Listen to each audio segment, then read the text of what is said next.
உங்கள் ஜாய் டிவியில் திங்கள் முதல் சனி வரை இரவு 10 மணி முதல் 10:30 மணி வரையும் மற்றும் ஒவ்வொரு வெள்ளியும் மாலை 8:30 மணி முதல் 9:30 மணி வரை.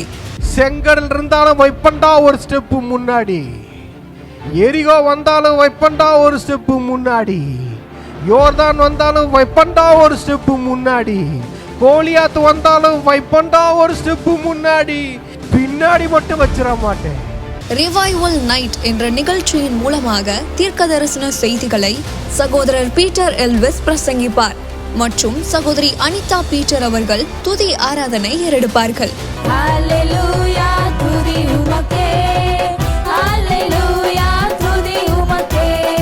மனிதர்களின் வார்த்தையால் பாதிக்கப்பட்டது போதும், கடவுளின் வார்த்தையால் பாதிக்கப்படுவோம் வாருங்கள். நமக்குள் இருக்கும் இயேசு கிறிஸ்துவை உலகத்திற்கு காட்டும் நேரம் இது. வாருங்கள், இயேசுவுக்காய் எழும்புவோம்.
நீர் கைவிடவே மாட்டீ,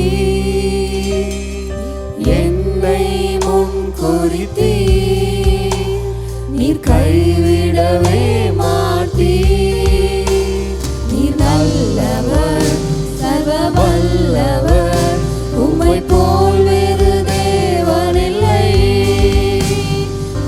பிரியமானவர்களே, ஆண்டவர் உங்க எல்லாரும் பார்த்து சொல்றாரு, உன் வாழ்க்கையில அநேகர் உண்மை இல்லாம போயிருக்கலாம்.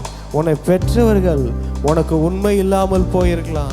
உன் கூட பிறந்தவர்கள் உனக்கு உண்மை இல்லாம போயிருக்கலாம். உன் நண்பர்கள் உனக்கு உண்மை இல்லாம போயிருக்கலாம்னா ஆண்டவர் சொல்றாரு, நீ பிறந்தது முதல், நீ தாயின் கருவில் உருவானது முதல் நான் உனக்கு உண்மையுள்ளவராகவே இருக்கிறேன்.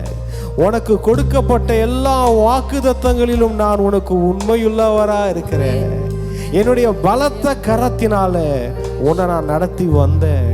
நீ அறிந்தும் அறியாமலும் உனக்கு நான் செய்த அற்புதங்கள் ஏராளம். நான் உன் வாழ்க்கையில நீ திரும்பி பார்த்தீனா நான் உனக்கு உண்மையா இருந்தது உனக்கு தெரியும். ஹல்லேலூயா. Yes lord. ஆண்டவரே, நாங்க உங்களுக்கு உண்மையா இல்லாத போதும் நீர் எங்களுக்கு உண்மையுள்ளவராகவே இருந்திருக்கீங்க. ஆண்டவரே, உண்மையுள்ளவராகவே இருந்திருக்கீங்க. உமக்கு நாங்கள் நன்றி செலுத்துகிறோம், நன்றி செலுத்துகிறோம். அது மாத்திரம் ஆண்டவர் சொல்றாரு, நான் என்னுடைய சர்வ வல்லமைய உன்னுடைய வாழ்க்கையில நான் காட்டுவேன். இது வரைக்கும் நீ பார்க்காத என்னுடைய சர்வ வல்லமை உனக்கு காண்பிக்கப்படும். உன் வாழ்க்கையில, உன்னுடைய ஃபினான்சியல்ல, உன்னுடைய வாழ்க்கையில, குடும்ப வாழ்க்கையில, உன்னுடைய ஊழியத்துல நீ பார்க்காத அளவு என்னுடைய வல்லமையை நீ பார்ப்ப. ஓ மூலமா என்னுடைய வல்லமையை இந்த உலகத்திற்கு நான் காட்ட ஆவலா இருக்கிறேன். என்னுடைய சர்வ வல்லமை உள்ள தேவன் என்பதை, இந்த உலகத்துல என்னை தவிர வேற தெய்வம் இல்லை என்பதை உன்னை கொண்டு நான் நிரூபிப்பேன். S Lord. பிரியமானவர்களே, அநேக மோசேக்கள் எழும்புகிற காலம், அநேக ஜோஷுவாக்கள் எழும்புகிற காலம், அநேக இயேசுவை போல் ஊழியம் செய்கிற கூட்டங்கள் எழும்புகிற காலம் இது. எஸ், உங்களை கொண்டு, நம்ம கொண்டு ஆண்டவர் அவர் ஒரு சர்வ வல்லமையுள்ள தேவன் என்பதை இந்த உலகத்திற்கு காட்டப் போகிறார். ஹல்லேலூயா. எபேசியர் 6வது அதிகாரம் 12வது வசனத்திலிருந்து பார்க்கிறோம். ஏனெனில் மாம்சத்தோடும் இரத்தத்தோடும் அல்ல, துரைத்தனத்தோடும் அதிகாரங்களோடும் இப்பிரபஞ்சத்தின் அந்தகார லோகாதிபதிகளோடும் வானமண்டலத்தில் உள்ள பொல்லாத ஆவிகளின் சேனைகளோடும் நமக்கு போராட்டம் உண்டு. ஹல்லேலூயா. அங்க பாருங்க, அவர் என்ன சொல்றாருன்னா, எப்பா, நமக்கு மாம்சத்தோடும் இரத்தத்தோடும் போராட்டம் அல்ல, நமக்கு நம் குடும்பத்தோடும், நம் தெருவோடும், நம் சபையில் இருக்கிற எதிரி கூட்டத்தோடும் நமக்கு போராட்டம் இல்லை. உன் போராட்டம் இது கிடையாது. உன் போராட்டம் வேற இடத்துல இருக்குது. பிசாசு டைவர்ட் பண்ணி விட்டுட்டான். இவன் தெளிவா இருந்தா எனக்கு விரோதமா போராட வந்துருவான். இவன் கொஞ்சம் ஆவியதை, இன்ன ஆவி, அந்த இயேசு கிறிஸ்து சொன்னார்ல, இன்ன ஆவியுள்ளவர்கள், அந்த ஆவியில இருந்தா இந்த ஆவியுள்ளவன் என்ன செஞ்சிருவான், நமக்கு விரோதமா போராட வந்துருவான். அதுக்காக இவன் என்ன செய்யணும், இவனை வேற ஆவியா மாத்தி இவன் ஃபோக்கஸ் எல்லாம் அவன் குடும்பத்தில் இருக்கிறவங்க மேல, அவன் சபையில் இருக்கிறவங்க மேல, அவன் ஆபீஸ்ல ஒர்க் பண்றாங்க பாருங்க அவங்க மேல, பக்கத்து வீட்டுக்காரங்க மேல டைவர்ட் பண்ணி விட்டுடு. அவன் நினைச்சுக்குவான் வாழ்நாள் முழுவதும் இவங்க தான் எதிரி, நம்ம குடும்பம் தான் எதிரி, நம்ம சபையில் இருக்கிற இந்த கூட்டம் தான் எதிரி, இந்த ஊழியத்தில் இருக்கிற இந்த ஆட்கள் தான் எதிரி. இங்க பாருங்க, இன்னைக்கு எல்லாத்துலயும் டீமா பிரிஞ்சுட்டாங்க. இந்த கடைசி காலத்துல ஒரு குடும்பத்துல ஒரு 10 டீம் இருக்கு, ஒரு சபையில ஒரு 10 டீம் இருக்கு, ஒரு ஊழியம் எடுத்துக்கிட்டீங்கன்னா அந்த ஊழியத்தில் ஒரு 10 டீம் இருக்கு, ஒரு தெருவை எடுத்துக்கிட்டீங்க, ஒரு அப்பார்ட்மெண்ட்ஸ்லாம் இப்போ இருக்குது, ஒரு அப்பார்ட்மெண்ட்ஸ் எடுத்துக்கிட்டீங்கன்னா அதில் ஒரு 10 டீம் இருக்கு. இவங்கெல்லாம் பிரிஞ்சு என்ன செய்கிறாங்க, இவங்களுக்குள்ளேயே மோதிக்கிறாங்க, இவங்க ராஜ்யத்தை இவங்களே அழிச்சிக்கிறாங்க. இதனால் என்ன ஆகுது, பிசாசுக்கு ரொம்ப சந்தோஷம். எப்பா நீங்களா போட்டுக்கோங்கப்பா சண்டை, நல்லா போடுறீங்கப்பா, நல்லா போட்டுங்க, யுத்தம் பண்ணுங்க, சண்டை பண்ணுங்க, என் பக்கம் மட்டும் வந்துடாதீங்கப்பா. இந்த கிறிஸ்தவர்கள்லாம் உங்களுக்குள்ள சண்டை போட்டுக்கோங்க, என்ன விட்டுருங்க, உங்க சண்டையில என்ன மறந்துருங்கப்பா, என்ன திருப்பி பார்த்துடாதீங்க அப்படின்னு என்ன பண்றான், நீங்க எதுக்கெல்லாம் சண்டை போடணுமோ அதற்கான காரியங்களை உங்களுக்கு உருவாக்கி கொடுத்துட்றான். உங்க ஈகோவை டச் பண்ணி விட்டுடுறான், ஒரு சின்ன விஷயத்தை பெருசா காட்டி விட்டுடுறான்.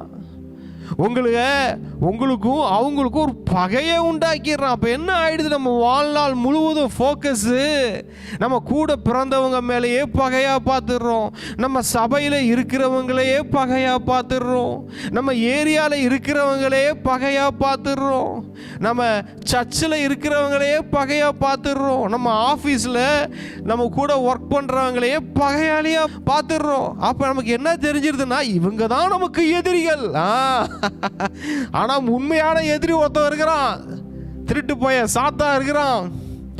அவன் தான் உண்மையான எதிரி. இவன் என்ன பண்ணுறான்? சாத்தான் எப்பா இவன் தான் அவனுக்கு உண்மையான எதிரின்னு வாழ்க்கையில் கண்டுபிடிச்சிட்டான். இவன் கண்ணு திறந்துருச்சு, என் கதை க்ளோஸு. அதனால் இவனுக்கு என்ன பண்ணணும்? எப்பா உனக்கு உன் குடும்பம் தான் எதிரி, எப்பா உன் சபையில் இருக்கிற அந்த கூட்டம் தான் எதிரி, உனக்கு அவங்க எதிரி, உனக்கு இவங்க எதிரி அப்படின்னு கண்டதையும் காட்டிடுறான். நம்மளும் என்ன பண்ணிடுறோம்? ஐயோ இதுதான் நமக்கு எதிரியா அப்படின்னு சொல்லிட்டு அதையே பார்த்து அந்த ஆட்களுக்கே பயந்து அவங்க தான் நமக்கு எதிரானவர்கள் நினைச்சு அவங்க தான் நமக்கு அவங்களோட தான் வாழ்நாள் முழுவதும் போராட்டம் இருக்குன்னு நினைச்சு போராடி அங்கேயே வாழ்க்கையை அழித்து கொள்கிறோம். பிரியமானவர்களே, வேதம் என்ன சொல்லுகிறது? எபேசியர் 6வது அதிகாரம் நம்ம பார்க்குறோம், 12வது வசனம். துரைத்தனங்களோடும் அதிகாரங்களோடும் இப்பிரபஞ்சத்தின் அந்தகார லோகாதிபதிகளோடும் வான மண்டலங்களில் உள்ள பொல்லாத ஆவிகளின் சேனைகளோடும். இங்க பாருங்க, ஒட்டுமொத்த பிசாசின் கூட்டத்தையுமே சொல்லிட்டாரு. இந்த உலகத்தில் இருக்கிற இந்த பூமியில் இருக்கிற லூசிஃபரோட மொத்த சேனையை சொல்றாருங்க. இது எல்லாத்தோட உனக்கு போராட்டம் இருக்குப்பான்ட்டாரு. உங்களுக்கு தெரியுதுங்களா?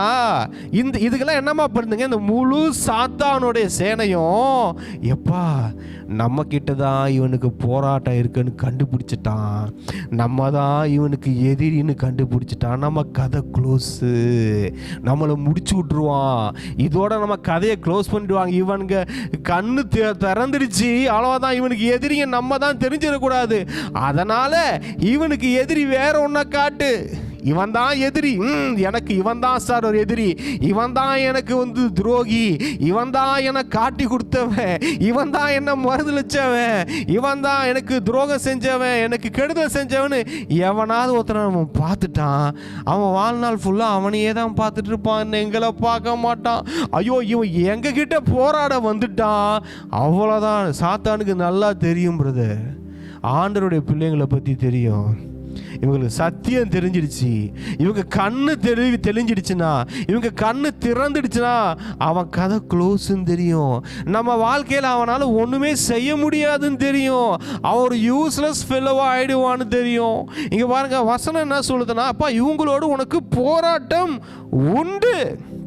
நம்ம கேட்கலாம், ஐயா ஒரு சாத்தானோட போராட்டம்னு சொன்னீங்கன்னா பரவாயில்ல, நீங்கள் என்னன்னா ஒட்டுமொத்த சாத்தானையும் சொல்கிறீங்க. இங்கே பாருங்க, துரைத்தனங்களோடும் அதிகாரங்களோடும் இப்பிரபஞ்சத்தின் அந்தகார லோகாதிபதிகளோடும் வானமண்டலங்களில் இருக்கிற பொல்லாத ஆவிகளின் சேனையா சேனை எல்லாத்தோடும் உங்களுக்கு போராட்டம் உண்டு. பிரியமானவர்களே, இப்போ என்னம்மா செய்யணும்? இங்கே பார்த்துட்டு இருந்தோம் பார்த்தீங்களா, இதுதான் போராட்டம், இதுதான் பிரச்சனை, இவன் தான் எதிரின்னு பார்த்துட்டு இருந்தீங்க, மனிதர்களை பார்த்துட்டு இருந்தீங்களே, அப்படியே திருப்புங்க, இந்த பக்கம் பாருங்க, உண்மையாலுமே இவன் தான் உங்கள் எதிரி, இவன் தான் உங்கள் துரோகி, இவங்க தான் உனக்கு கெடுதல் செய்ய நினைக்கிறவன், இந்த சாத்தான் தான் உங்களை அழிக்க நினைக்கிறவன், உங்கள் மேலே இருக்கிற தரிசனத்தை உங்களை பார்க்க விடாமல் தேவையில்லாததை பார்க்க வைக்கிறவன், தேவையில்லாததுக்கு நேரத்தை கெடுக்க வைக்கிறவன் இவன் தான். இவங்கிட்ட போராடுங்க. நம்ம போராட்டம் இவங்கிட்ட இருக்கு. இவன் தெரியும், நம்ம இவங்கிட்ட போராட வந்துட்டு அவன் தோத்துருவான் தெரியும். ஆல்ரெடி அவன் தலையை இயேசு கிறிஸ்து சிலுவையில் நசுக்கிட்டாரு, குத்துயிர் குளவுயிருமா கிடக்கிறான். ஐயா கடைசியில் இவனும் என்னை மிதிச்சிருவானே, இவனும் என்னை கஷ்டப்படுத்துவானேன்னு பயந்து நடுங்கிட்டு இந்த சாத்தான் என்ன செய்யறான்? வேற ஒன்றை காட்டி விட்டுறான். இந்த நம்மளும் அறிவில்லாமல் என்ன பண்ணிடுறோம்? அதுதான் நமக்கு எதிரின்னு அது பின்னாடி போயிடுறோம் பாருங்க. அங்கே பாருங்க, அடுத்த வசனம் சொல்லுது, இங்கே பாருங்க, அதுக்கு தான் இங்கே பாருங்க, 11வது வசனம், எபேசியர் 6:11, நீங்கள் பிசாசின் தந்திரங்களோடு எதிர்த்து நிற்க திராணியுள்ளவர்களாகும்படி. பாருங்க, பிசாசின் தந்திரம் இதுதான். ரொம்ப தந்திரமாக என்ன பண்ணிடுறான், அவன் பவர்ஃபுல்லான ஆள்லாம் கிடையாது, ஆனால் தந்திரமான ஆள், நல்ல தந்திரமான ஆள், டைவர்ட் பண்ணி விட்டுடுறான். நம்ம எதுக்கு அழைக்கப்பட்டிருக்கிறோம்? என் மேலே ஆண்டவர் ஒரு திட்டம் வச்சிருக்கிறாருப்பா, என் மேலே ஒரு நோக்கம் வச்சிருக்கிறாருப்பா, அதுக்கு தான் தாயின் கருவிலே என்ன அபிஷேகம் பண்ணாருப்பா, என்னை பெயர் சொல்லி அழைத்தாருப்பா, என்னை முத்திரை போட்டாருப்பா, அவர் என்னை உள்ளங்கையில் வரைஞ்சி வச்சிருக்கிறாருப்பா, ஏன்னா ஒரு நோக்கத்துக்காக, பிளானுக்காக அவர் என் பார், என் நோக்கத்தை பாரு, என் தரிசனத்தை பாரு, நான் அழைத்த அழைப்பை பார், அதை பார்த்து போ, நான் உனக்கு ஒரு திட்டம் வச்சிருக்கிறேன், அதில் ட்ராவல் பண்ணு அப்படின்னு ஆண்டவர் காட்டுற பாதையில் நம்ம பார்த்து போகணும். அங்கே சாத்தான் காட்டுற பாதையை பார்த்துடக்கூடாது. சாத்தான் வேற ஒன்றா காட்டுவான், அது கொஞ்சம் அழகாக கூட இருக்கும், அது கொஞ்சம் கவர்ச்சியாக கூட இருக்கும், அது எதை காட்டினாலும் பார்க்கக்கூடாது. பாருங்கள், எனக்கெல்லாம் ஏதாவது ஒரு தாட்டு வருதுன்னு வச்சுக்கோங்க, இல்லை ஏதோ ஒரு பிரச்சனை வருதுன்னு வச்சுக்கோங்க, இப்போலாம் என்னம்மா பண்ணுறது, நான் அப்படின்றது ஏதோ சம்திங், ஏதோ மாம்ச சிந்தை, ஏதோ வந்து ஒரு ஃப்ராக்சர் ஆஃப் செகண்ட் வருதுன்னு வச்சுக்கோங்களேன், வருதுன்னா அடுத்த செகண்ட் நம்ம என்ன பண்ணணும், நான் சொல்லுவேன், சாத்தானே அப்படின்னு துப்புவேன், அவன் மூஞ்சில் துப்புற மாதிரி துப்புவேன், அப்பாலே போ சாத்தானே அப்படின்னு கூட சொல்ல வேண்டிய அவசியமே இல்லை. இங்கே பாருங்க, என்ன பண்ணுன்னா அவன் மூச்சை பார்த்து அப்படின்னா போதும், அவன் மூச்சை பார்த்து அந்த சிந்தனை வரும்போது அப்படின்னு துப்பிடுங்க. ஹல்லேலூயா, அதை விட அவனுக்கு அவமானம் வேறு எதுவுமே கிடையாது. ஹல்லேலூயா. அங்கே பாருங்க, அதுதான் அவன் தந்திரங்களோடு எதிர்த்து நிற்க திராணி வேணும், சக்தி வேணும். பிரதர், சின்ன சின்ன தந்திரங்களுக்கெல்லாம் விழுந்துடுறேன் பிரதர்ன்றீங்களா, அவங்களுக்கு திராணி எங்கே வருதுன்னா, அங்கே பாருங்க, தேவனுடைய சர்வாயுத வர்க்கத்தை தரித்து கொள்ளுங்க. ஆண்டவருடைய சர்வாயுத வர்க்கத்தை நாம் தரித்து கொள்ளணும். இதெல்லாம் தரித்துக்கிட்டு மாம்சத்தோட ரத்தத்தோடு சண்டை போடுறதுக்கு போயிடக்கூடாது.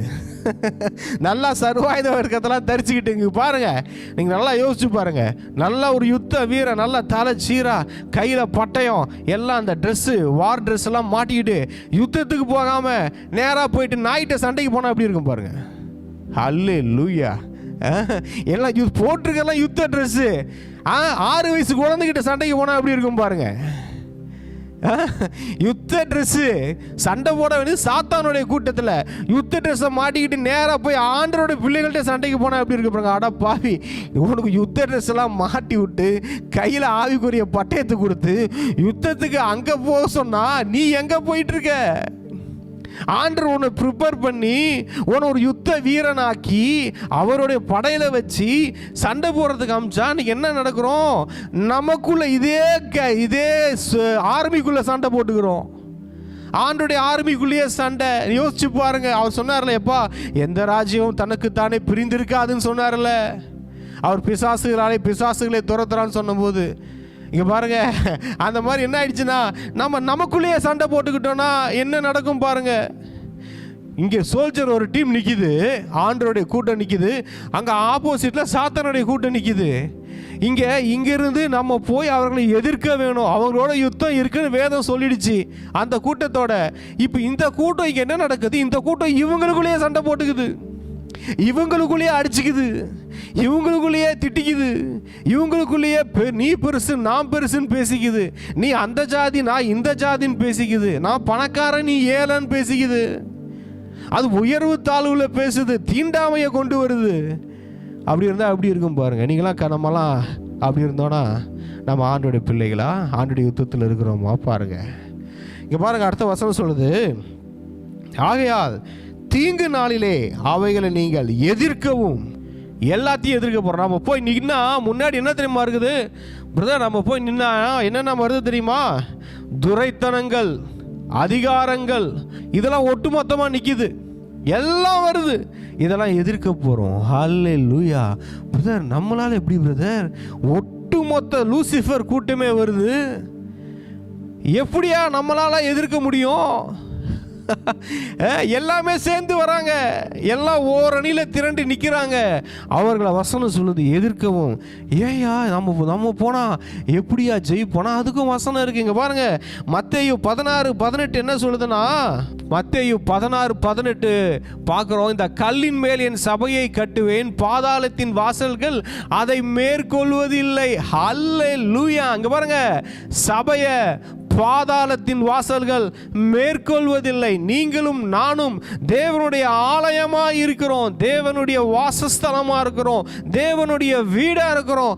நம்மள எந்த அதிகாரமோ எந்த துரைத்தனமோ இந்த பிரபஞ்சத்தின் எந்த அந்தகார லோகாதிபதிகளோ எந்த வானமண்டல பொல்லாத ஆவிகளோ நம்மளை மேற்கொள்வது இல்லை. ஹல்லேலூயா. ஏன்னா நாம் தேவனுடைய ஆலயம், நமக்குள்ள ஆண்டவராகிய இயேசு கிறிஸ்து இருக்கிறார், பிதாவாகிய தேவன் இருக்கிறார், பரிசுத்த ஆவியான தெய்வம் இருக்கிறார். நம்ம போய் இதுங்களுக்கு முன்னாடி நிற்கும் போது அதுங்க பார்க்கும். என்னத்தை பார்க்கும்? நமக்குள்ள இருக்கிற கடவுளை பார்க்கும். ஹல்லேலூயா. அடுத்த செகண்ட் துண்டை காணும், துணியை காணும், ஓடும்.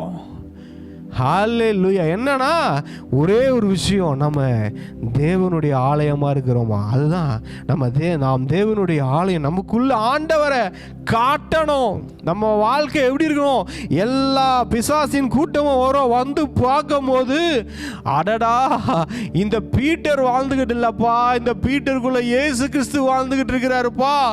இவனை பார்த்தா இவன் தெரிய மாட்டேங்கிறான், இவனை பார்த்தா உள்ள இருக்கிற இயேசு கிறிஸ்து தெரியறாருப்பா அப்படின்னு ஓடிடும். துண்டை காணும், துணியை காணும், தலை தெறிக்க ஓடும். ஹல்லேலூயா.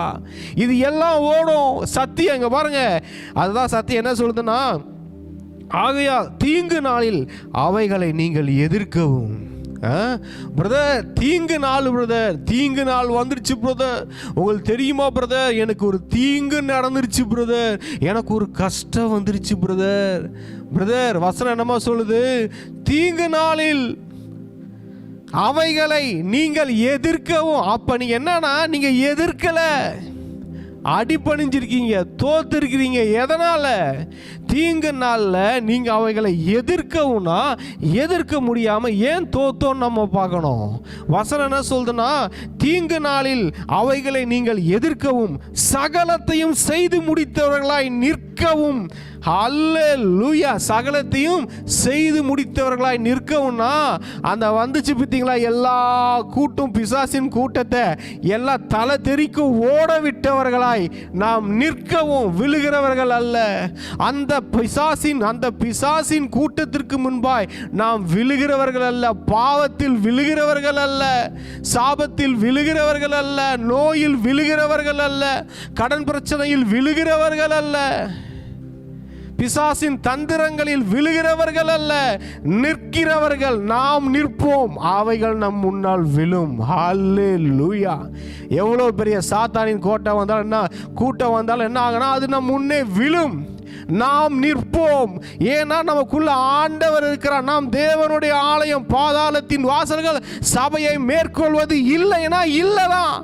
அந்த பாதாளத்தின் வாசல் எந்த நோயா இருக்கலாம், எந்த வியாதியா இருக்கலாம், எந்த பிரச்சனையா இருக்கலாம், எந்த போராட்டமா இருக்கலாம், எந்த நஷ்டமா இருக்கலாம், பிசாசு கொண்டு வர எந்த தந்திரம், எந்த டிசைன்ல இருக்கலாம், எந்த பெண்ணோ ஆணோ நம்மளை மயக்கிறதுக்கு வரலாம். நாம் என்ன செய்வோம்? நிற்போம். ஹல்லேலூயா. நிற்போம், நாம் நிற்போம். ஹல்லேலூயா. ஏன்னா இங்க பாருங்க, அதுக்கு திராணி இருக்கணும், திராணி இருக்கணும். கேட்பாங்களே சண்டை வந்து, உனக்கு திராணி இருக்கா? இல்லை இந்த சொத்தை வாங்குறதுக்கு உனக்கு திராணி இருக்கா? இந்த வேலையை செய்யறதுக்கு உனக்கு திராணி இருக்கான்னு கேட்பாங்க பார்த்தீங்களா? அந்த மாதிரி வசனம் சொல்லுது பாருங்க, திராணியுள்ளவர்களாகும்படிக்கு தேவனுடைய சர்வாயுத வர்க்கத்தை தரித்து கொள்வாங்க. பாருங்க, ஏன் விழுகிறோம் அப்படின்னா தேவனுடைய சர்வாயுத வர்க்கம் இல்லை, அவருடைய ப்ரொடெக்ஷன், அவருடைய பாதுகாப்புக்குன்னு சிலதை கொடுத்துருக்கிறாரு. அதை நான் அணிந்து கொள்ளவில்லை. அதை நான் அணியாம யுத்தத்துக்கு போனேன்னா டேஞ்சரு. கிறிஸ்துவுக்குள்ள இருக்கிறேன், ஆண்டவர் எனக்குள்ள இருக்கிறாருன்னு வெறும் வார்த்தையில வடை சுட்டுட்டு கிறிஸ்துவ வாழ்க்கையை வாழ்ந்துட முடியாது. பிசாசு தீங்கு நாள் வரும்போது நாம் விழுகிறோம் என்றால் நம்மளை செக் பண்ணணும். நான் எப்படி இருக்கிறேன், ஆண்டவருக்குள்ள நான் எப்படி இருக்கிறேன், ஆண்டவர் எனக்குள்ள நான் வாழ வைத்து கொண்டு இருக்கிறேன்னா, இது தேவனுடைய ஆலயமாச்சே, இது தேவனுடைய வாசஸ்தலமாச்சே, அவர் வாழ்ந்து கொண்டிருக்கிற ஒரு வீடாச்சே. இந்த வீட்டை நான் எப்படி பராமரிக்கிறேன்? நம்மளை பார்த்தா, இந்த ஆலயத்தை பார்த்தா, இந்த ஆலயமாகிய இந்த சரீரத்தை பிசாசு பார்த்தா ஓடுற மாதிரி வைக்கணும். நான் வந்துட்டான்டா, இயேசு கிறிஸ்து வந்தவனா, ஐயோ வந்துட்டீங்களா அப்படின்ற மாதிரி வைக்கணும். ஐயோ பீட்ரு வந்துட்டான்ப்பா, ஐயோ இந்த பிரவீன் வந்துட்டான்ப்பா, ஐயோ இந்த சார்லஸ் வந்துட்டான்ப்பா, இந்த சுரேஷ் வந்துட்டான், இந்த ரமேஷ் வந்துட்டான், இவன் கிட்ட ஒன்றும் இனிமேல் பண்ண முடியும், இவன் வந்துட்டான் அங்கே இருக்க முடியாது அப்படின்னு ஓடுற அளவுக்கு இந்த ஆலயத்தை நம்ம வைக்கணும். வந்து பார்த்த உடனே ஆஹா நல்ல ஒரு சரீரம் கிடச்சிருக்கு, கூட்டி பெருக்கி நல்லா வச்சிருக்கிறாயா. முன்னாடி 4 பேரோடு இருந்தோம், இப்போ போய் கூட்டிகிட்டு ஒரு 40 பேரோட வருவோம், அதுக்கப்புறம் போனால் 400 பேரோட வருவோன்னு இருக்கக்கூடாது வாழ்க்கை. இந்த ஆலயத்தை எப்படி நம்ம வச்சுருக்குறோம் பாருங்கள் பிரியமானவர்களே. அடுத்தது பார்ப்போம். அதுக்கு என்ன சர்வாயுத வர்க்கம்னா, சத்தியம் என்னும் கச்சையை உங்கள் அறையில் கட்டினவர்களாயும். அல்லேலூயா.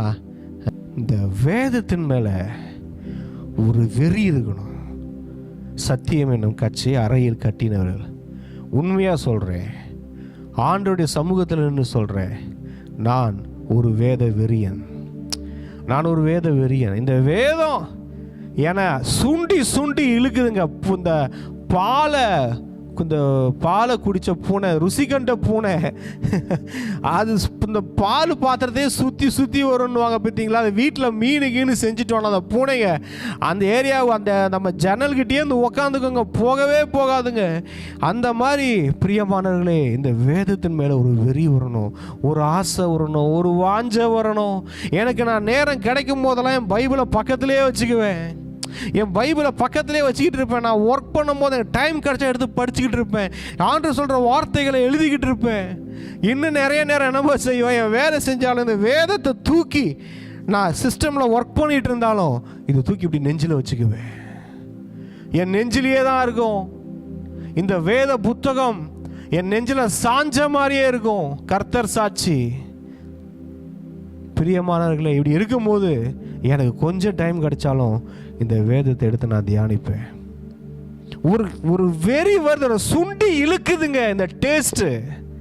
கர்த்தர் நல்லவர் என்பதை ருசித்து பாருங்க. ருசித்து மட்டும் பார்த்துட்டீங்க, இந்த வேதத்தில் ஒருத்தன் விழுந்துட்டான், அவன் அதுலேருந்து தூக்குறதே கஷ்டம். இந்த பாதாள குழிக்குள்ளே விழுந்துட்டா கதை கந்தல்ன்றாங்க பார்த்தீங்களா, அந்த மாதிரி வேதத்துக்குள்ளே ஒருத்தன் விழுந்துட்டான், அவனால் அவன் அடிக்ஷன், பைபிள் அடிக்ஷன் ஆகிடுவான். Bible addiction. நான் அப்படி தான் இருக்கிறேன், பைபிள் அடிக்ஷன் ஆகிட்டேன். யாரும் என்னென்னதுக்கும் அடிக்ஷன் சொல்கிறாங்க இல்லையா, இந்த வேதத்துக்கு அடிக்ஷன் ஆகிட்டோம். வேறு எதுக்கு அடிக்ஷன் ஆக மாட்டோம் பிரதர்? இந்த சிகரெட்டு பிரச்சனை, இது சாராய பிரச்சனை, பாவ பிரச்சனை, பாவ போராட்டம், இதெல்லாம் ஒன்றுமே தெரியாது. அதெல்லாம் ஒரு இதாகவே தெரியாது. அதில் நம்ம டச்சு பண்ணாது. அந்த ஒரு மோடில் உள்ளே போயிட்டோமே, நம்ம தான் பொதகுழிக்குள்ளே போயிட்டோமே. வேதம் என்னும் பொதகுழி ஆழமாக போயிட்டோம். மேலெல்லாம் சுற்றியும் வசனங்கள், இங்கேயும் சுற்றி வசனங்கள், எதுவுமே தெரியல. உள்ளே போயாச்சு, டீப் லெவல் போயாச்சு, வேதத்தில் முழுகியாச்சு. இப்படி இருக்கணும். இப்படி இருக்கும்போது நீங்கள் சாத்தான எதிர்த்து நிற்கணும். வேதமும் இல்லை, வேதத்தை எடுத்து பல மாதங்கள் ஆச்சு பிரதர். சண்டை சர்ச்சுக்கு கையில் கொண்டு போகிறோம், அது கூட சில பேர் கொண்டு போகிறதில்ல. சத்தியம் இன்னும் கச்சையை கட்டிக்காமல் நீங்கள் சாத்தானுக்கிட்ட போய் கூட்டத்தில் நின்னீங்க, டேஞ்சர். பிரியமான அடுத்தது பார்க்குறோம். நீதி என்னும் மார்க்கவசத்தை தரித்தவர்களாயும். இங்கே வருங்க, நம்ம நீதி இல்லை, சுயநீதியில் இல்லை, சுயநீதியில் வாழ முடியாது, அதுவும் டேஞ்சர் மோடு. நம்ம தேவ நீதியில், அவர் நீதி என் நீதியாய் மாறியது. நான் தேவ நீதியில் வாழ்ந்து கொண்டிருக்கிறேன். என் நீதியில் வாழலை, நான் பண்ணுற நல்ல காரியங்களில் நான் வாழலை. என் தெய்வம் ஆண்டவராகிய இயேசு கிறிஸ்து சிலுவையில் செய்த அந்த நல்ல காரியங்களால் நான் வாழ்ந்து கொண்டிருக்கிறேன். அல்லேலூயா. இப்படி போனோம். என் சுயபலத்தை நம்பி யுத்தத்துக்கு போக முடியாது. என் சுயபலத்தை, நான் பரிசுத்தமாக இருக்கிறேன், அதை நம்பி நீ சாத்தானை எதிர்த்து நிற்க முடியாது. இங்கே பாருங்க, அடுத்தது பார்க்குறோம். சமாதானத்தின் சுவிசேஷத்திற்குரிய ஆயத்தம் என்னும் பாதரட்சியை கால்களிலே தொடுத்தவர்களாய. சுவிசேஷம் ஆண்டவரை பற்றி சொல்லணும். ஜனங்களுக்கு சொல்லணும். நான் ஒரு 2 வாரத்துக்கு முன்னாடி சொன்னேன், பிரதர் அவங்க சொன்னால் கேட்க மாட்டாங்க, இவங்க சொன்னால் கேட்க மாட்டாங்க, ஆண்டவரை பற்றி அவங்கள்ட்ட பேச முடியாது அப்படின்னா சொல்லாதீங்க. சொல்ல வேண்டியது நம்ம வேலை, பதில் அதுக்கு என்ன செய்யணுமோ செய்ய வேண்டியது அவர் வேலை. நம்ம சொல்ல வேண்டியதை சொல்லிடணும். மோசேக்காக தான் சொன்னார். மோசே சொன்னார், ஆண்டவரே இஸ்ரேல் ஜனங்க கேட்கல ஆண்டவரே, பார்வோன் எப்படி ஆண்டவரே கேட்பான், அவங்க கேட்குறாங்க கேட்கலன்றது பிரச்சனை கிடையாதுப்பா, நம்ம சொல்லாமல் இருக்கிறது தான் பிரச்சனை. மோசே நீ போய் சொல்லு, இஸ்ரேல் ஜனங்கிட்ட சொல்லு, அவங்க கேட்கலையா, 6 லட்சம் புருஷர்கள் கேட்கலையா, பிரச்சனை இல்லை, நீ சொல்லிட்டு வா. அடுத்தது இன்னொரு இடத்துக்கு அனுப்புகிறோம், பார்வோன் கிட்ட போ, அரண்மனைக்குள்ளே போ, அங்கேயும் போய் சொல்லு. நான் சொன்னதை சொல்லு. சுவிசேஷம் என்பது என்ன? இந்த ஆண்டவர் சொல்றது தான் நம்ம சொல்றதாங்க சுவிசேஷம். இன்னைக்கு இந்த பிரசங்கம் பண்ணிட்டு இருக்கேன், எத்தனை பேர் கேட்குறாங்க, எத்தனை பேர் இதை வாட்ச் பண்றாங்க, அது எனக்கு பிரச்சனை கிடையாது. ஐயா நிறைய பேர் பார்க்கல இந்த மெசேஜை, நிறைய பேர் கேட்கல, எனக்கு அது பிரச்சனை கிடையாது. நான் சொன்னாரு சொல்றேன், அவ்வளோதான். என் வேலை அவ்வளவுதான். இது யூடியூப்லேயோ ஃபேஸ்புக்லேயோ லட்சக்கணக்கில் போல அதுன்ற பிரச்சனை எனக்கு இல்லை, ஆயிரக்கணக்கில் போலன்ற பிரச்சனை எனக்கு இல்லை. என் வேலை நான் சொன்னாரு வந்து சொல்கிறேன், என் வேலை அதுதான். அவர் எத்தனை பேரை பார்க்க வைக்கணும், எத்தனை பேருடைய வாழ்க்கையில் தொடப்படணும், எத்தனை மோசேக்கள் யோசுவாக்கள் எழும்புறன்றதை அவர் வேலை, அதை அவர் பார்த்துக்குவார். என் வேலையை நான் செஞ்சுட்டு பேசாமல் போய் சாப்பிட்டு தூங்கணும், அவ்வளோதான்.